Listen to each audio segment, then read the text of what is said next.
Well, turns out it's been Agatha all along. Hello everybody, welcome back to another video, and today we are talking about, yes, that's right, Agatha All Along. And we're back to playing Marvel's Avengers because I played this game during my WandaVision reviews, back when I did the episode reviews for that. And I created this custom character of Agatha. I think it was when she got revealed as when Agnes actually got revealed as Agatha.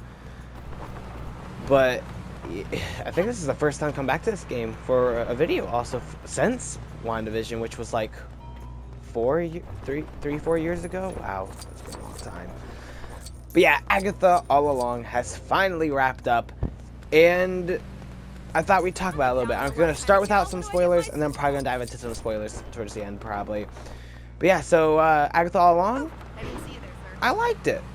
So, I actually thought it was a pretty good show, which is funny too. So, because I feel like, okay, so let's talk about the show. My thoughts evolving throughout how the progress of the show.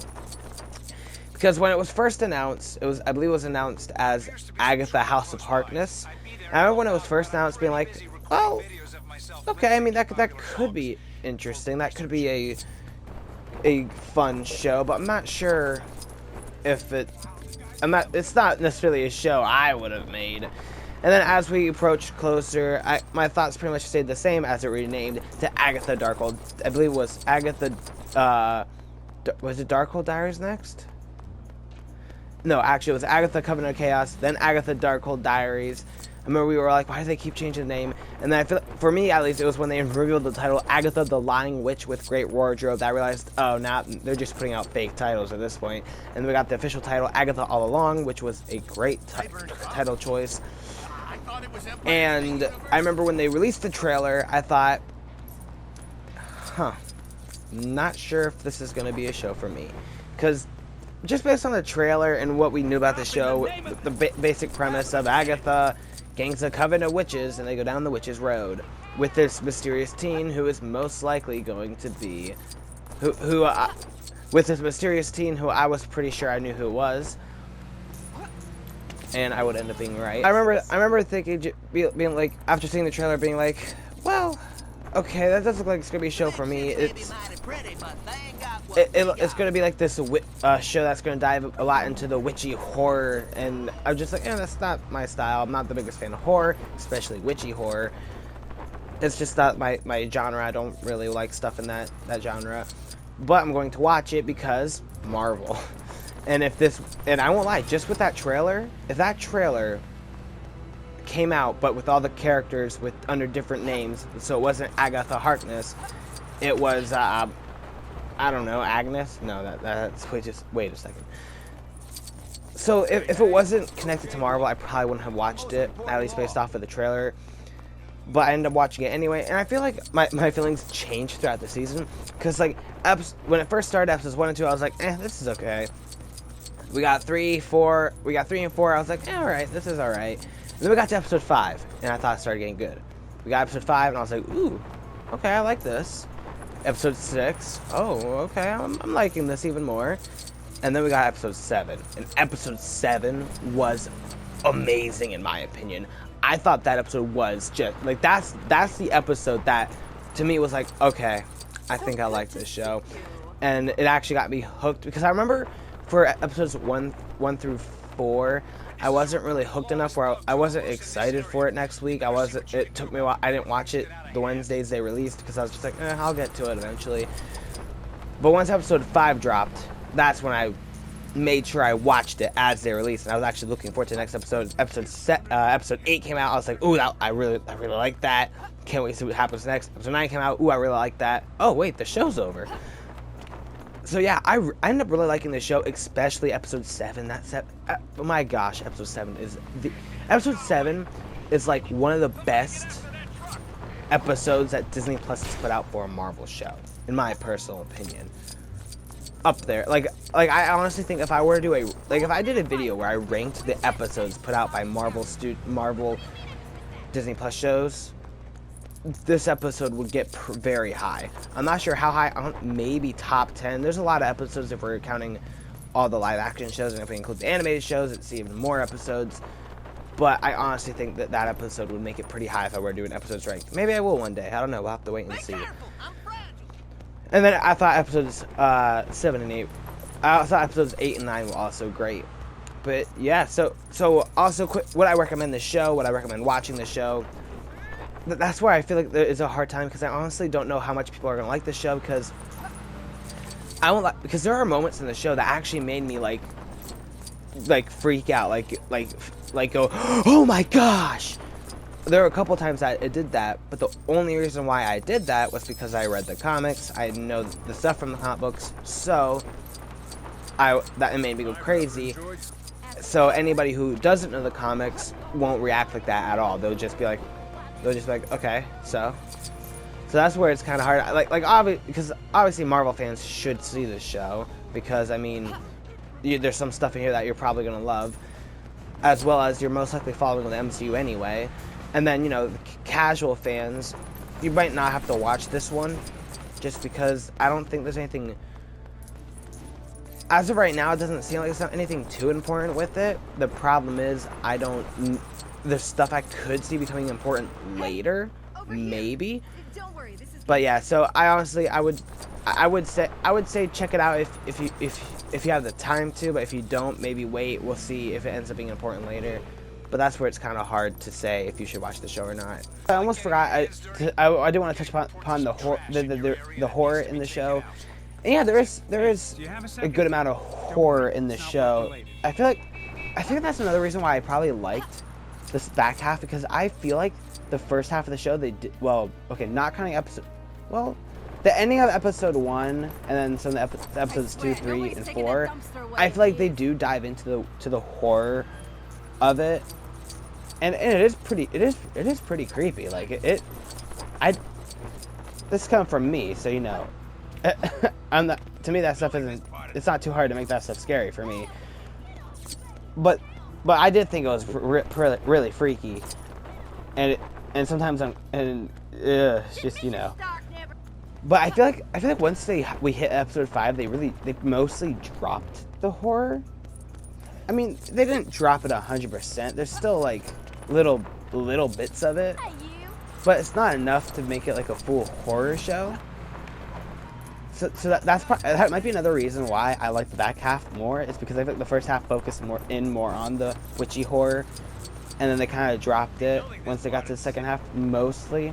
Or maybe it might just be me. Maybe you guys are thinking I'm crazy, but I just noticed that, and as someone who's not a fan of that kind of horror, you know, that's probably why I like the second half. Another reason why I like the second half more. Also,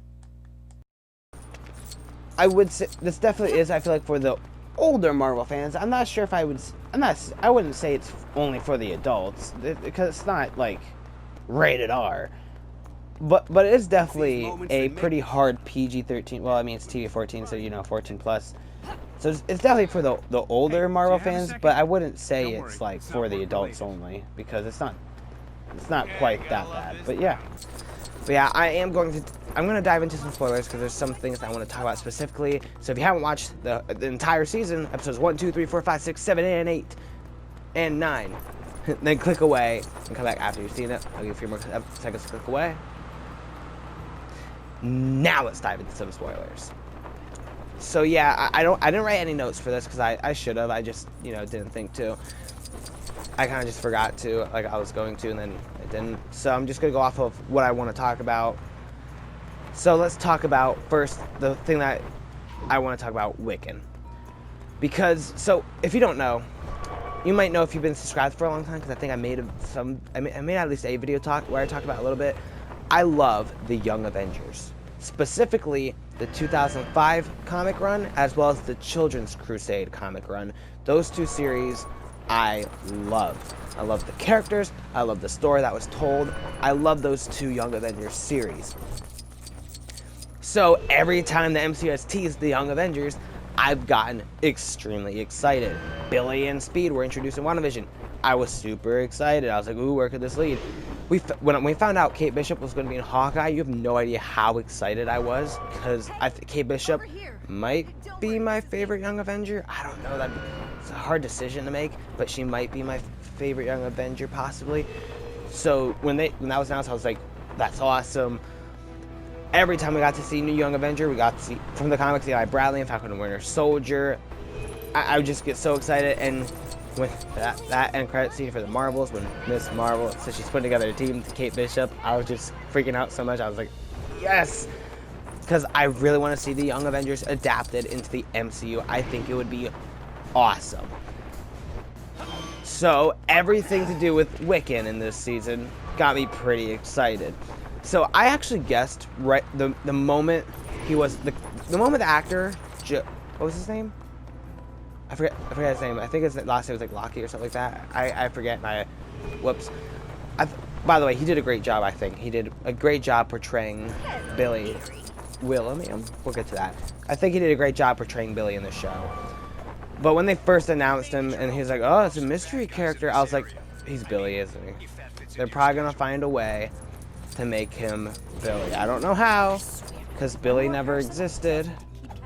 And even if you try to say he did, well, he's dead now. Plus, he was a lot younger than this actor is. But I can't help, I kind of feel like they're gonna make him Billy, and then we find out, yeah, it is Billy. And I actually liked how they decided to explain it for the most part, because I do like the idea of, oh well, Billy is powerful enough because, I mean, he is the son of the Scarlet Witch, the most powerful person in the MCU. At least from what we can tell. I mean, they're probably going to say Doctor Doom is more powerful and introduce him, but until then, Scarlet Witch is the most powerful character in all of the MCU. And so I do actually like how they explained, oh well, when the hex went down, this kid William, who's not that far away, dies, and Billy and his soul ends up possessing his body. I thought that was clever way to age him up, because I also was wondering how they were gonna, if they could do Young Avengers, how they would do it with such age differences. I mean, you got because I mean, it's kind of weird having these 10-year-olds in the same team as this. Oh, how old was Kate Bishop? She's college age. She was like 20 something. Kind of weird to have a team with 10-year-olds and a 20-something year old in the same team. So I had a feeling, well, they're probably gonna do something to age him up, and that's what this is a interesting way to do it, to age him up, also to bring him back.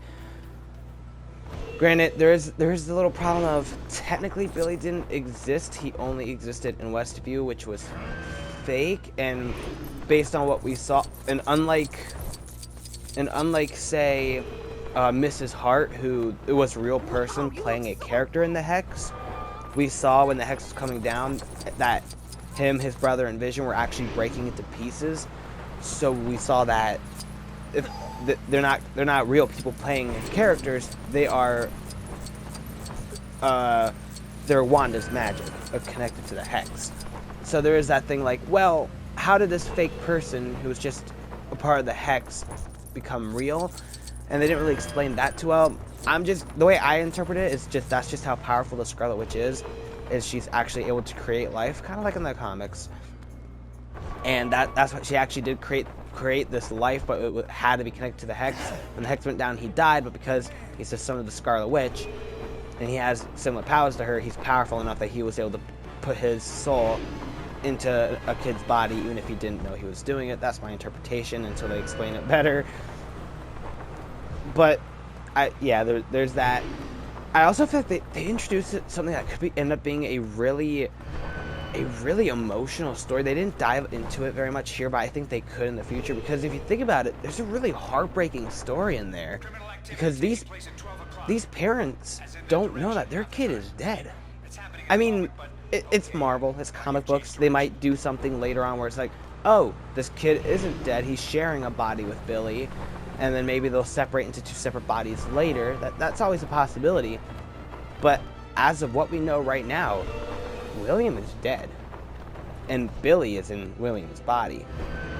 but the parents don't know that their son is dead and that some other kid is in his body. So that's a heartbreaking story that they could tell later on, since they didn't do much with it here. Especially because it seems like he's been with them at least for somewhat of time. I don't remember if they said the exact time, but at least how long did they say it was since the Hex? I forget.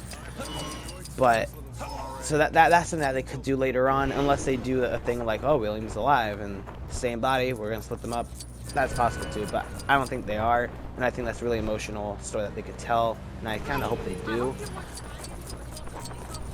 But yeah, I'm okay with it. They also teased that Tommy is out there, and I'm excited to see where that goes.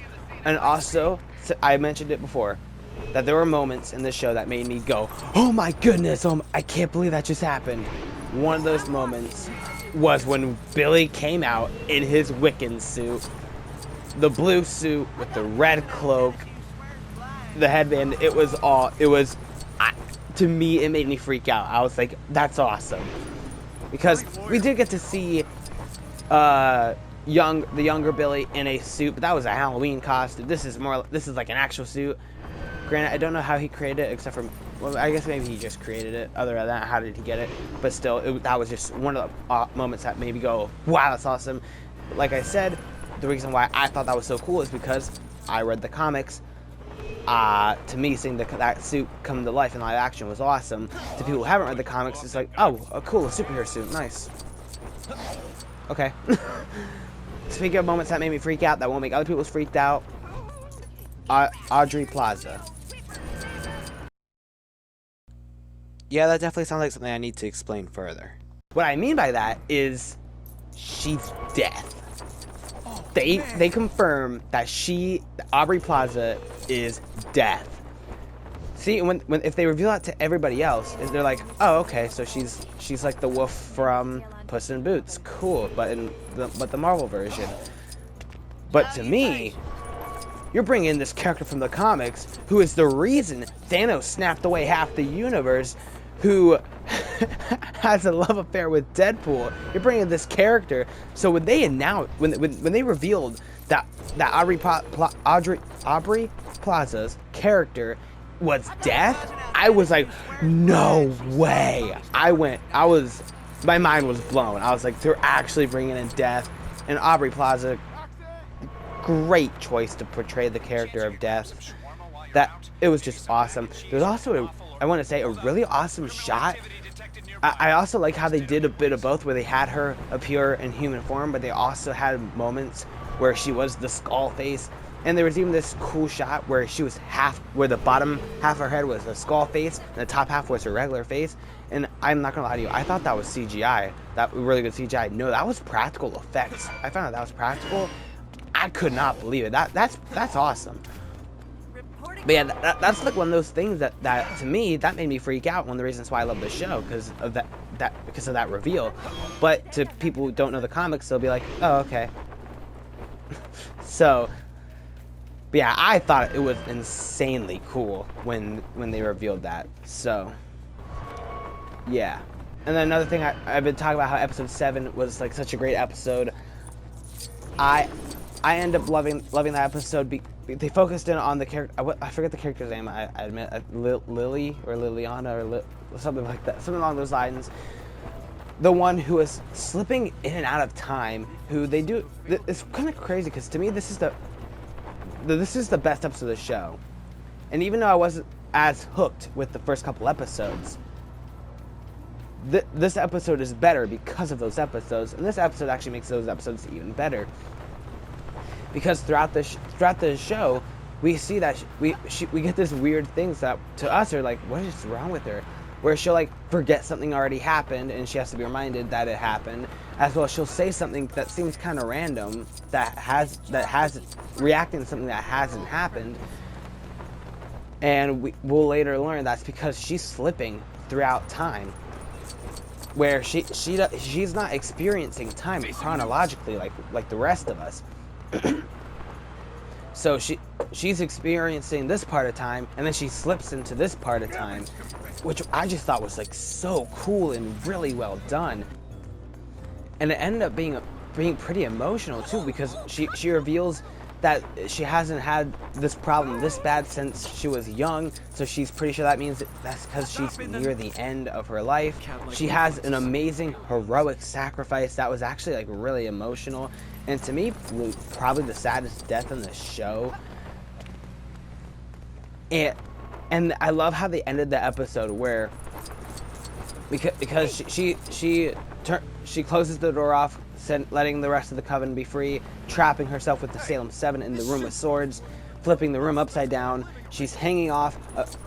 She falls. She's about to fall into the swords, and as she's about to hit the swords, we cut to young her sitting down with her. I forget who that was. I want to say her mother or grandmother, ready for a lesson, because a couple times throughout the episode we saw that she cut there, and because her grandmother knows what she's going through, she knew that she was no longer talking to this young.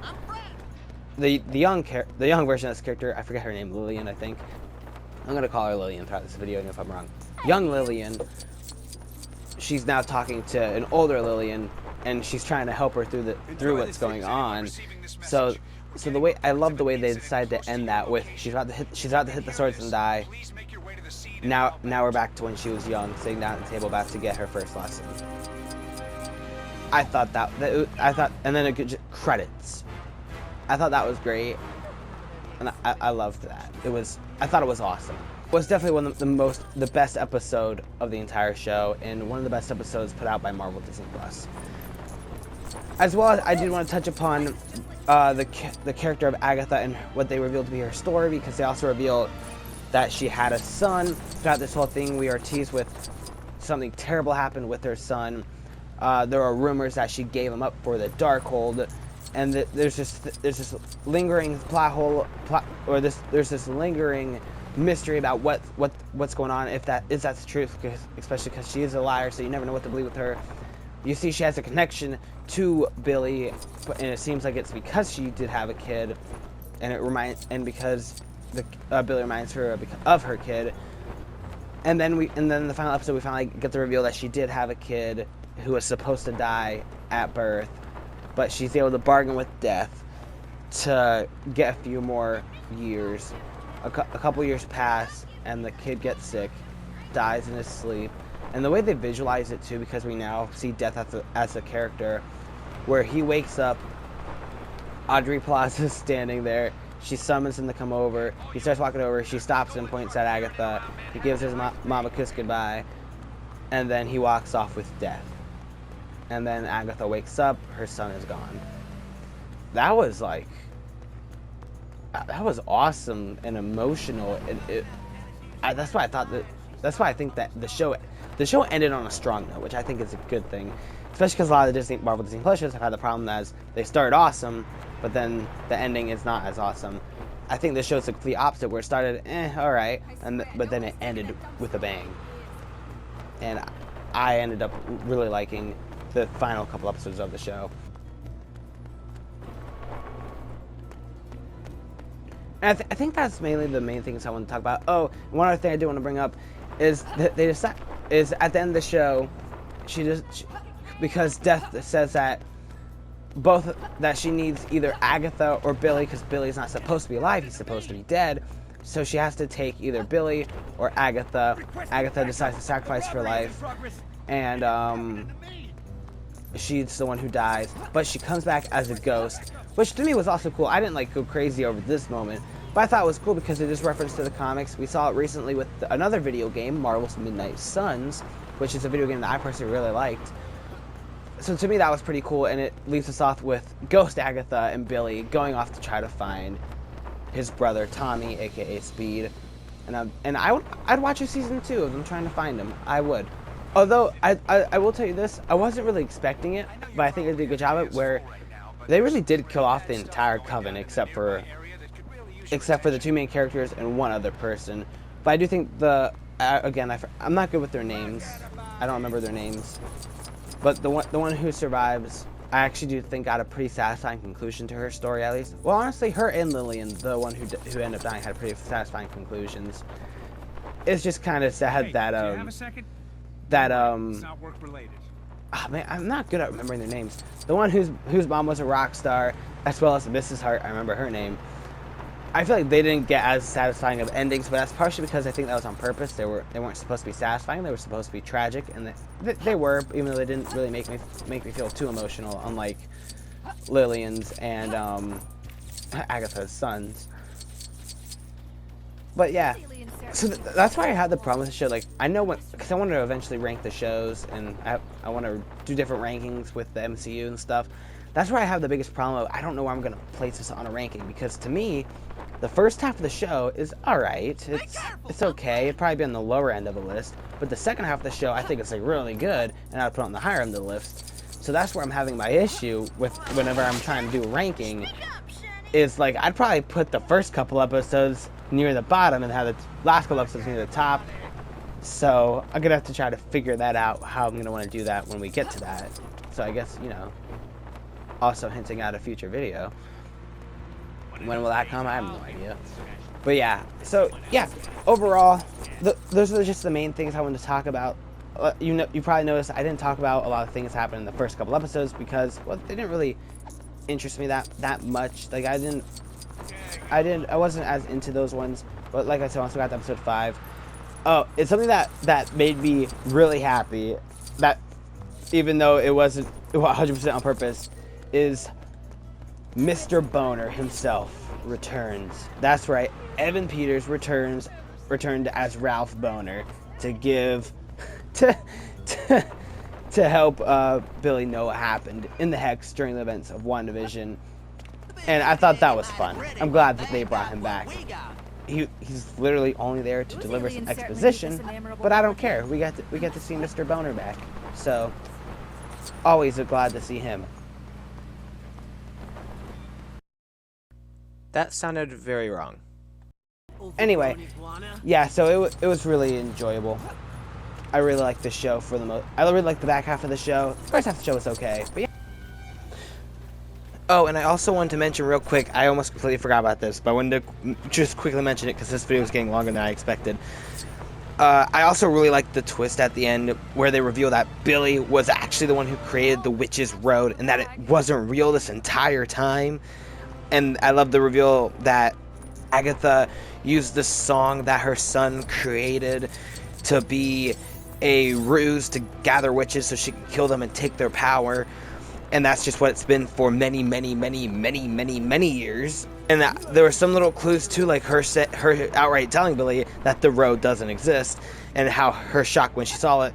Especially because I originally thought that was just because, oh, well, she doesn't actually believe it. She just lies to make herself sound tough when she says that she went down it. No, it's because it actually didn't exist. And it's because Billy created it, and this is how she kind of knew that he was a Billy. And so like I said, I just thought that was a really cool twist that I did not see coming. So when they revealed that, I was like, whoa, that's kind of cool. And also, real quick, just for fun, I thought it could be fun to give you a quick ranking of the episodes real quick because, like I said, this video is getting very long. But yeah, now also this is just with one viewing of all the episodes going week to week. So these could probably change around if I give the show a rewatch, but this is the ranking as right now. In last place, I got episode 2, Circle Swine, with Fate Unlock Thy Hidden Gate. At number 8, I got episode 1, Weaken Thou the Road. At number 7, I got episode 5, Darkest Hour, Wake Thy Power. At number 6, I got episode 4, If I Can't Reach You, Let My Song Teach You. Kicking off the top 5, I got episode 3, Through Many Miles of Tricks and Trials. And at number 4, I got episode 6, Familiar by Thy Side. Kicking off the top 3, I got episode 9, Maiden Mother Crone. At number 2, I got episode 8, Follow Me, My Friend, to Glory at the End. And at number 1, easily, I have episode 7, Death Hand in Mine. So yeah, that's just a quick ranking. I thought it'd be fun. And episode 7 was definitely the easiest one to place at number 1. But yeah, you guys can also share your rankings too if you want in the comments below. Yeah, thank you so much for taking time to watch. What did you guys think of the show as a whole, this whole season? Did you love it? Did you hate it? Did you think it was okay? Are you like me where you thought half of the show was okay, the other half of the show was great? Let me know all your thoughts in the comment section below. I hope to see you guys in the next video. And until next time, remember, it truly was Agatha all along. Well, actually, I guess it was Billy all along.